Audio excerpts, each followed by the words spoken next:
नुंसीबा पोची मोंग चादजाने नुंसीबगी वारी पनमदने ममाई खुइग्रबा इबुबोक्तो माखाजाइदुंगा संगांजन कइनुने असो फजबजिबो लाइरिकतसु यावरोय अइना ngasi लिथोमदुइसे हय अंगांग मयामजना खंगुनमने हयंग मतु मनाव लाइरिकतगा थेंगनरोयबको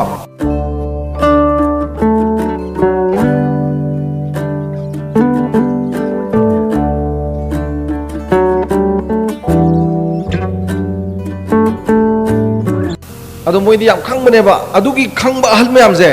यान मयामसे लोय मांगरेबा अदे खोइ बुबंगने मा हायबे मोदा इंथेम अइजे कुइरोय बुबो सिरनी था मंगा तुक तंगाइरे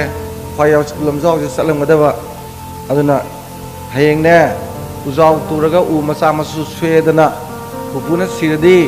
हिंगोनगा जे फजना कोइगदबनी गाहाय अइ थाजदेबा अखोइ उबोकसे हिदाक हालोन हाइदे खदक तोइदी गा खले अइना खांगे याम गांगा नु नंग हिदाक तो हालुरगे गायरा ngaikone pupuna ji tauni gan ada sibiji kamai khangi lo gyan ta podi na tra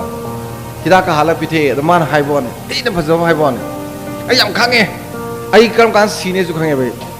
ase mugi akoi ubong na tae ba ko ibong sma hai am bajar jane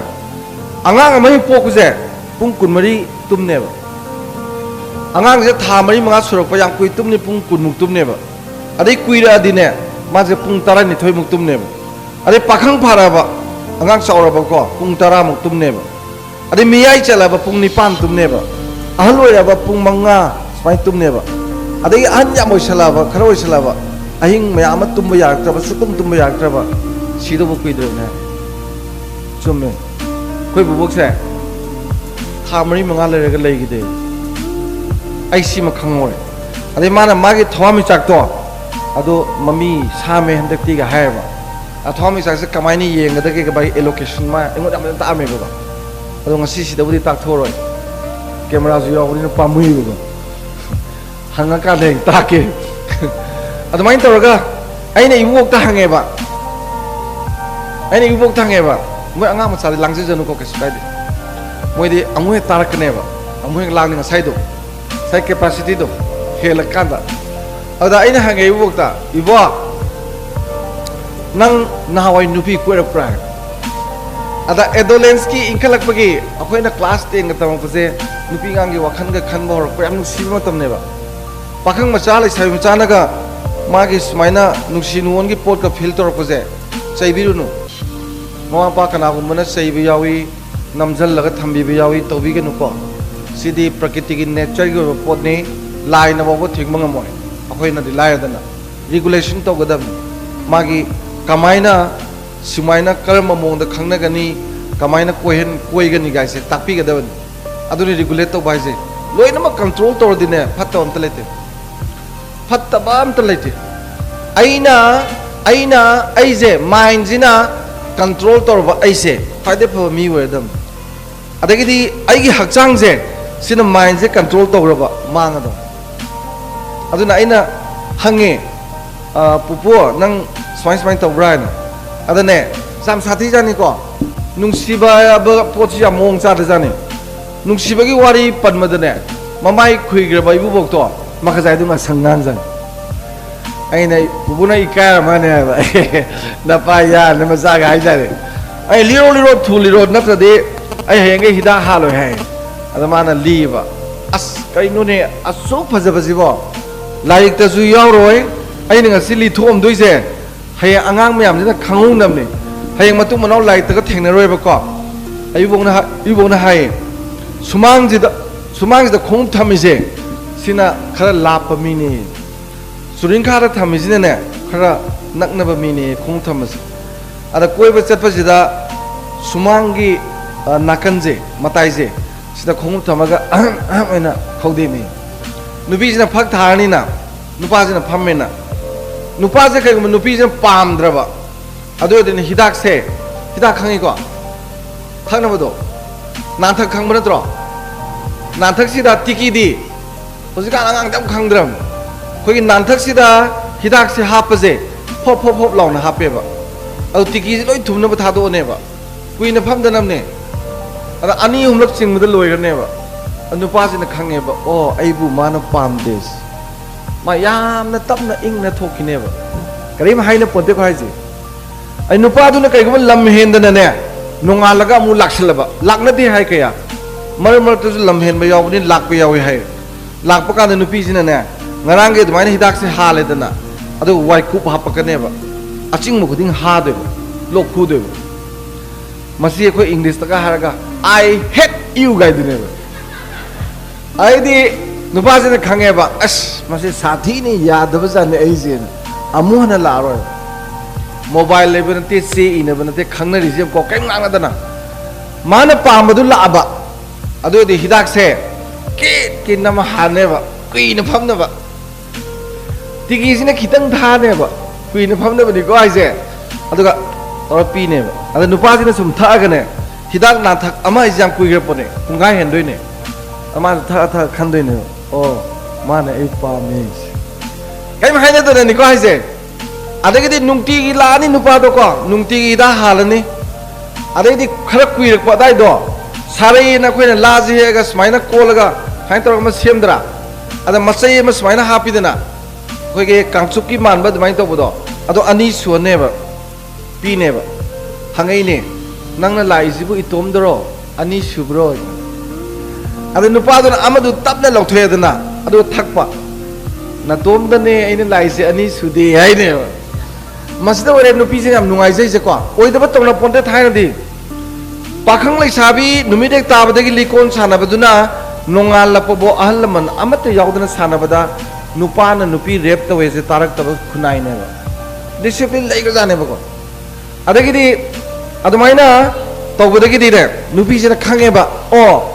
माना निंगजरी जे तोमदने अदन याम नुंगाइ जबदो माना को अदगिदि मागी मपागी पंथौ हिंगोल चाइगोल नुंगा हाइदो अदुदा खुनिंग कांगदना खुबा लाइखन सादना लई फजा फजा सालिबदु येंगागा नाचोम सेमे बको अदुगा अदुगी नाचोम दो चिल्लगा मागी नुपादु लाकपा दा हिदाक पुथोकदोइने नुपा लाए मा नाचोम चिल्ले को लैसाबिना नाचोम करोम दे चिनी ये तो वइदा सिंगद्रा हा वइदा चुमिको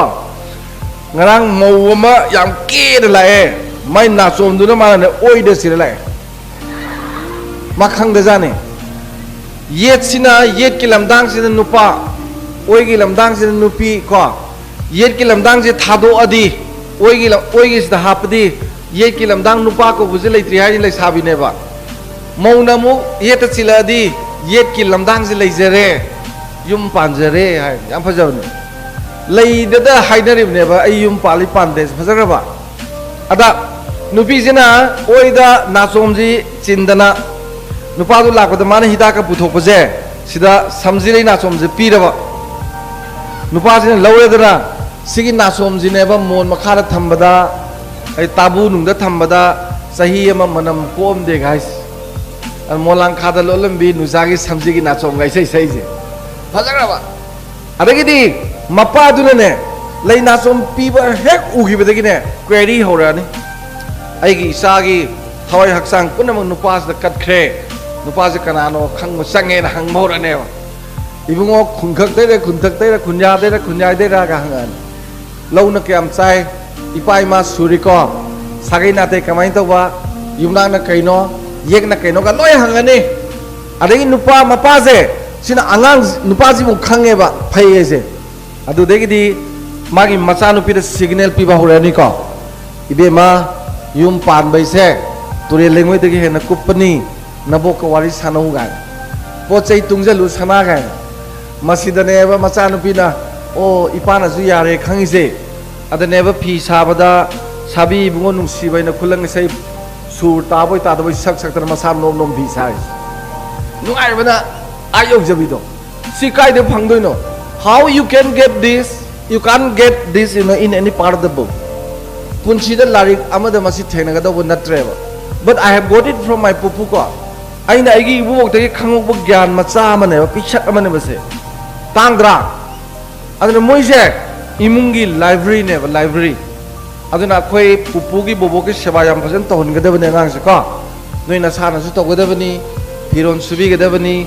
luna luna to bi gadabani मौजिंगनसु नुक्तिगी चाक थोंबदो माइरेन मतमदा माइरेन अमा ngalhanni khongdrum matamda khongdrum nganbini torbon nganbini ko sak tui mathakta wa ka dong te masung macha mani ngalaga tongan happy yam haraubne adagi ima gi ni ko ipa gi ni ko na baba ngasi de nga cha je nga kg ani ublek pa taba mo haraude basi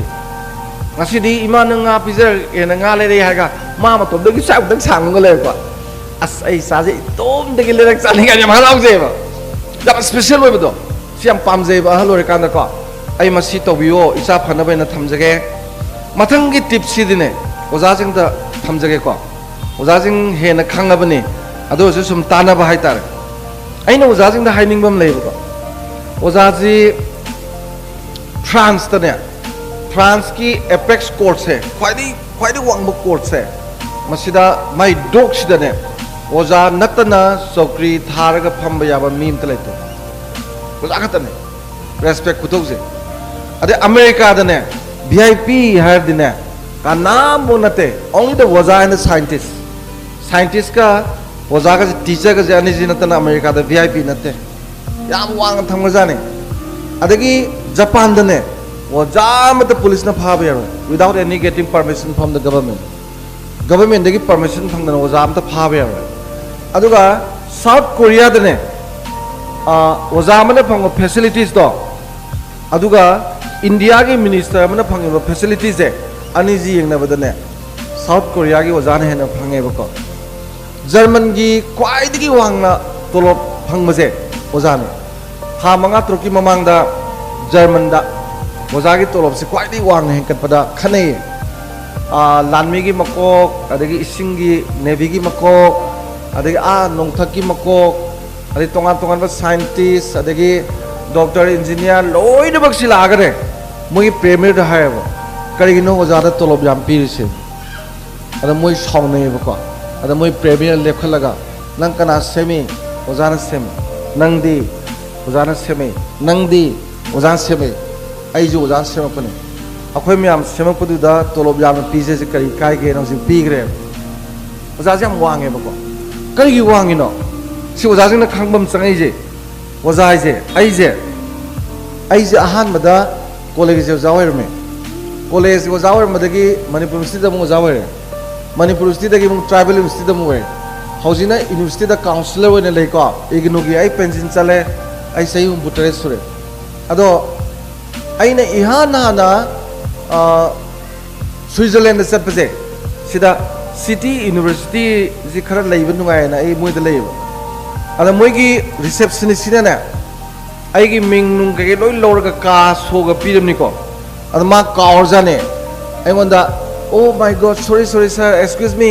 what are you in हंगेबा कई थबक तोगेना आइनो वजाने haiku अनि माना ओ हारगा मा फोंग दो शिगाइरे सोगो लोक्सले वजाजी वीआईपी की ट्रीट तवी स्विस फ्रैंक लुपा 13 ताइको स्विट्जरलैंड जु लारिक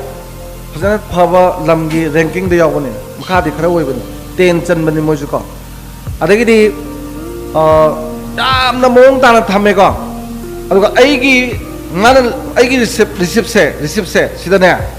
aigi mingje doctor danabi lai samin tharena bracket manung de mu asang banane human engineer na harambo oza se mi saba engineer ne akoi gi mai tambam sangje sina mi sana ba factory ne ba oza sina aigi school sina mi sana ba factory ni high school वगैरह higher secondary वगैरह university वगैरह को वजा अखोइना मी सारिबा engineer ने रे खंगबा लेबाक से सोइदना सौकने अखोइ जोखोइ वजा में आमना दु खंगमबा रेप तौरे गानु हुराले नोंमै असाबा पार पैसा लाए गाजे केम तौरे अन वजा की दायित्व जी इंडिया दा याम वाट पदम तौएबा अदुना इंडिया दा लारिक तंबगी रैंक से याम मिथिनी को आउट ऑफ 186 कंट्रीज को लम चाम मफु तरुकी मनुंगदा इंडिया की रैंकिंग से 135 ने चाम कुंथ्राम हानदि चाम याखै मथक ले मने हदकति खरा फगला अदु करिगिनोदा अखोइ ओजा सिंगा अंगांग सिंगा ममा पा का अहुम की मरी जे मसी याम फजना सागत पंगमदबा इंडिया दा को अदुना इना खंजबदा अखोइना सुमाइना खनरी जे याम फै ओजा ने mama pane akhoi ju thai khana ba jam phai ba ko aduna oza jina adu e khang ba ne amuk kare hai United Nation gi UNESCO na ne moina lari ma phonge ba what makes a good teacher in afaba oza kadai bu ko buge na ma phonge ba ko aduda lari si da yaw se lari si iri se yam afaba mi ne ibnate angang pithribi gi chahum na mot pirak pane ba adu oza ji kana wai mage da pithribi gi chaw graba thongjo magi manakta laaga thongji hangdo ga ne thauja lai graba nungsi chaw graba magi thamoi amasung makhuchina mon gra makhuchina metana doctor oina engineer oina ukil oina police oina lanmi oina lomi sinmi scientist oina astronomer oina thamak bakhuto oza ni hai fadara jane aduga angang si warak pa matam da oza sing da moju thamoi de warak pidum hai ba lai ta ku jo thamoi de ta piu hai ba oza na angang si lai te thamoi de ta ba angang jo para phani aduga angang duna su oza bu yam nuksini lai ta moju lagning gane ada hingsa bi dong ta ade angang lai tam kaning oi ba para jo inti noi paning oi ba ko aduna moina kan instruction pi se oza sing na lai thamoi de ta piu aduga khwai ding option ba angang se khwai de na lun to hai ba yam bajabni akhoi gi na muk tawrisina manipur ga sanai sina khwai dagi maram mo angang do lai su phaba ngau ju ngok sina da ba masa ju nan ba yengu da watra ba do ina luna to lai ne ba ngok sina ma yam ji moi di dong ne ba adu di kaim to dra ju yai natra ama ne ba mi phale adu da ka do lu to salu ga mi na hai na phaba du di phajar ga janu phataba ngok sina ba angang ji do lu na to sini angang kada khoi gi kada che toni ko angang yong sinom yaure khala je ten tam da adagi se ranjit ko om yaure khala je lai si tang tang na ine ko para si tang tang na toni gyan tai ko ranjit nang gyan tai ko maming je sum ko wi ba nupi nupa ka tamina ba ko education da di ozana toni gyan tai ko ga har ko maming pala ko se as loi bi jan loi lu ton chat bi jan lungai bi de ko oza na iming palli ga ga aduna mamang kha sum kakhala wang sum kakhala parikha lo yum da di mamang da pura kakhala ai sin parikha ju second division pass ho saki ai sin si nung sibagi potu ne ba aduna thamoi de gi lai tak pi hai se oza sin na ko aduna ai se aina lai tak tu thamoi de gi ni nung si ba khara ngok sin ba ngang da lu na nung si na to bojina punishment oi ba aduga khwai de gi tang ba iram dam ji gi phiji gi mani myam ja ina mol toraga semaga thadokadoi ni na khangbiraga di ko aina khanjabada oja amata thengna ju laoi thengna ju ngan thengna ju laoi aduga matam chana hanban daba angang jingdugi yanga ma tawum tawud neira tor sakine aduga ma lesson plan yam phajan torkani angang gi damakta kari ngang ma kari ta ga phagada ge na ma reference yankani sumaina oja jing ji ju khara adagi school amada organization nina aigi mako wei head mistress atra headmaster magi command ja ama katang inba khoi myam loi inba ko do or die command hai je always in gadam ne akhoi ju thabak chabina ba yawi ma pan da ko ai kui de Bangkok ta chaloi akhoi mari akhoi manga ada khoi myam ji pu ba angang ne ba angang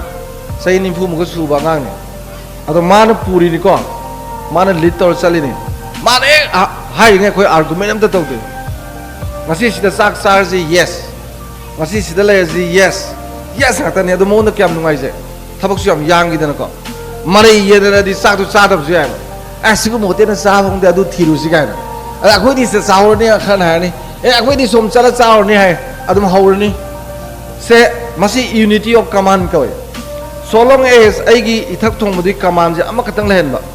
adu di spam control mana control to loi ngam ne adu edi ne cooperation coordination mari pina raga ne phasana room to we ai adum chokhala kani sumain to boda chokhol loi daba leite planning phasana to minani budget phasana same ni ko sumain to bose ai mathau tai na khali uja sing su ko aduga mama pa sing su aina haining bada yum je dictator dona imung ji mapa naga ta kusira si to ba tobiganu ma nupi ju maning tamsunu angang su maning tamsunu ning tambaji yaw da bada ne monda leiriba hainabi माना पुथोके खनबा वाखन माना साजनिंग pot लोई मांगिने अइना palm palm सुम तोहलबा दुदी इमुंग the लेबा मीदो bone size का चाप मानन आंगांग जो bone size रोइनी खोंनांग फजागा दु साम तंग वांगा लेबा दुमाइना को अदन मनिंग याम तमनबा खना खना का थबक लोई तोबा डेमोक्रेटिक फैमिली को अदुगा आंगांग सिंगसिना होटेल की मोंग दों लेबिसु यावबनेबा पोचे लोइसिनबी मामा थंबदु हुंदोकपी मयाम येंबियोबा बुद्धिस्ट पलेबाक सिंगजि येंबियो नक्रब भूटान से साखोतेदना आंगांग लिसिंग अमगा चनीने ने साक साब संगपद खोंगुप थनमजे खोंगुप अमता अमने हेंकत अमने हेंदा तौदेब चा माने लंग तिंगगा थम येंग याने डिसिप्लिन जे अखोई दि युमदा खोंगुप अमुक्ता फसना थमदबा आंगांग मयाम से ममा पाना खोंगुप थमदबु केदवेगे ना सुम थादोकपदो फते हाबा खोंगुप च पाक कौसलगा स्वाइदम लेन खोंगावदो फियांग तो यानबदा स्वाइन तौर थनमने अदुगुमबजे कौरगा सुम चुमना तोहनबको थबक मचा मैम दो सुम मिराई की बसिना हेंग चाउरा कांदा अंगांग दो इमुंग की रेस्पॉन्सिबिलिटी सुखंग खंगवे मी नुपी थीरबा नुपा बाबा इमुंग की केम खंदब लेके सुमांग वाई सिगने जु खंगदबा मचा नुपी हेंग लोंगने दुदा खोंगाव दो खतंग सिथरब तोरगा क्लब ममांगदा खैनी खरा उम नुपी लंगना लेंगमिंग अदुगी थाकता लेरिसि करिनोदा पीङैदगी मागी रेस्पॉन्सिबिलिटी ममा पाना पीरक्तबैने पीगदबनी थबक सोनगदबनी पोचे अदुमाय तबद लोइसिनहनगदबनी अई खनबदमा सुमाइना ममा पासिन तबियो फै साइ डेमोक्रेटिक फैमिली हाइदो खना थबक सिलोय तबा असेंबली फमगा को अदे इमुंगी बजेट लेबियो थामद लुपा लिसिंग 10 कुंदलासु अंगांगिना लुपा लिसिंग अदु साब थपगिना अदु अदे लाइक तंबा गिना अदु लोंग खोंगदोंबा थौदो वाथोकिना अदु नारियल पिना अदु मई सिंगिना अदु लोय खाइदो थंबियो अमा येसनदना अदुगिदु सुम चांग नायना फजना थंबजे थमियो पोदु हेलंदबा तानबद होनबा बजेट हाइजे हे हेंजन गिबदने सरकार के उसी करोड़ लिसिंग अमगा सामरी मंगा डिफिसिट ताय हाइजे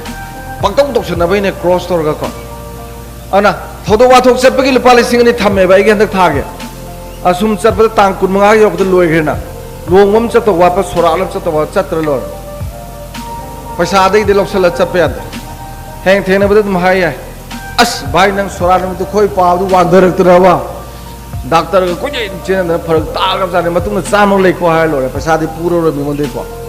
बजेट हाय जादुगी सांग दुने युम जाम सेक्शन ने पान बिगदमने मधुमक तो हे अंगांग जिंग बजेट लाक्सनबा अरे इसा जिंग करिनो बजेट से कोई मुंगी याम पीजे अखोई मुंगे सेन याम लाक्तबगिनी को सेंजे लाक्नबा ममानो बाबाना थबक तौरिदा खोई तौसनगे खलकदबने अखोइना खंगनदबना खंगद्रिने अन चाइनीज के अंगांग सिन क्लास 8 जोरदि पैसा लोई ताली गाइस बिकॉज ऑफ दैट का अदमाय ममा पाना तहनिंगे अदुगा माहिरोगी ओइनाने नोय सात्र मुन्न ताव को हा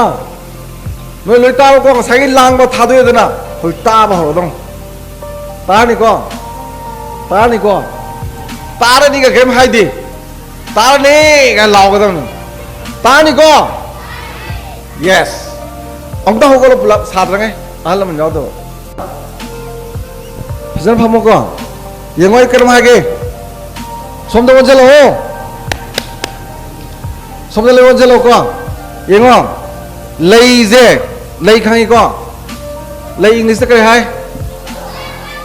फ्लावर समय मिठाई याव मद लोन पिजे गदम लेइजी दने इंसेक अहुम तोंगे बको इंसेक ते कइनो तीन दो इंसेक आन तोंगी जे हाइंग खोय जी इंग्लिश ते करे हाय बी हाइद्रा हाइंग खोय जिना ने लेइजी दगी ने लेहि लौरगा चतखी चत्रा अदगिदी बटरफ्लाई कइनो गुलाब गो बटरफ्लाई जे सिने लई मथक सिने मसाजे फंदो तुमग लई उरबा लई न गुलाब न लई मथक स्वाइन तुम उरबा ओके अदगी मीजी इंग्लिश त करे हाय spider hi they spider Cina Lady kay lawi. Who laweba. Who di English kay hai? Samkang gini. Now we come to understand very clearly that there is a flower in which 3 different insects collect different things. The first one is bee. Bee collects honey from the flower, right?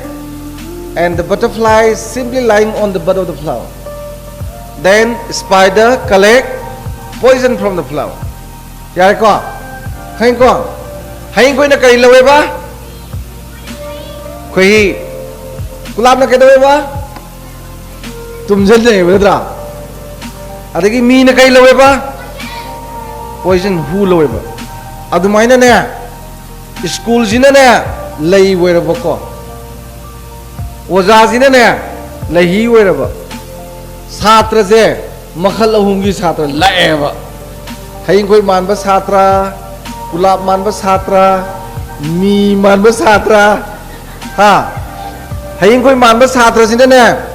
Oza dagi hangdo ne. Oza adu kari hai ada kari hai no magi lak pas ne. Hayin koi sum pai edna. Adu mai makona sumai makona lak pase massage da hangapan mayam yaudra lairik to madi lairik portray suan haloi ko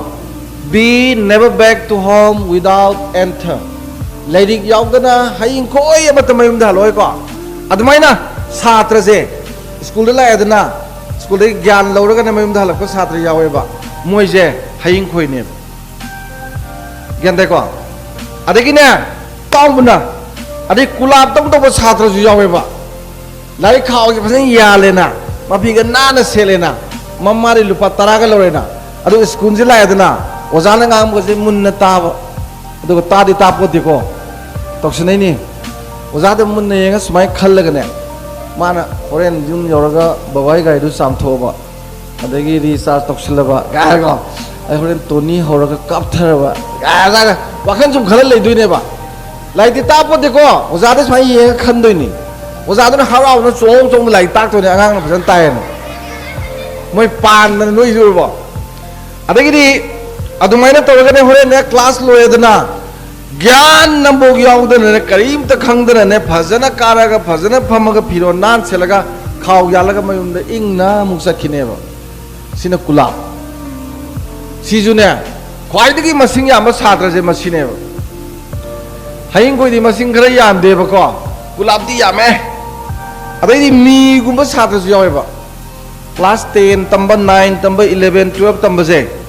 mama pa na arona thu bhai dok tana na bullet am lebi rani motor cycle le myam je mama pa ge arona thu bhai dok na danam ne mapa do nupi koi dana restaurant da ka cha ga thamina ba mai amam ba ka da lebi na du ura ab ne ba baba nang mama da hai dok ni sini ichara pa am lebi ge sin adu motor cycle le yu le re adagi di mana wang asil pasang abiu asih di dia bisa haiduro sama adam pir sing bayam yaw jani aduna motor cycle tongla ni hoi angang aphawa laitam bada thura thuna tuition gi sanana ba lei bu yawi ko ngoksin na bu yawi haibani aphawa bu yawi adagi di magi saido maning da tongalani adai gai sum thawrani uniform selin ko haise Minang na ye ga u khara mana pung ba mi ga chat ta bam da thawjal ani phi do sat law thon ni makhara ti sam jaw mani bag ta hapsal ani uniform to e tai nung loi da law thok khara ni manung da ti sam jaw mane nu phi jin pa so adu mai bag to da hapsang ga ni school bag to da ari motorcycle to da maning mang tong koi ga ni pakang li sabi type ari di restaurant amam da sangani mai ji mai mambro coffee um da thake ga Kopi tapu mai angam taksi adu mai amam bahangi ba. Adagi restaurant phami duna mo mame as ode kopi na thake ga chang ni. Khale raga kuet yela dam ni nupa do. Nupi duna ne kula paya dam ni luong dam ni. Sahi ani mu lerga masa akoi kari khonggulai chu bai do. Angang ju chadam po ni ha. Mare counter kadam si lai tam ju to ni natra. Ada hojikan di nupi macam ni karate loi tamam ni na ko nupa ki makasai maya da pithar me nupa di nini ke leng ya tu adu ta na ba honare ba kangu du ne mi spider like tam bagi mingda hu lori ba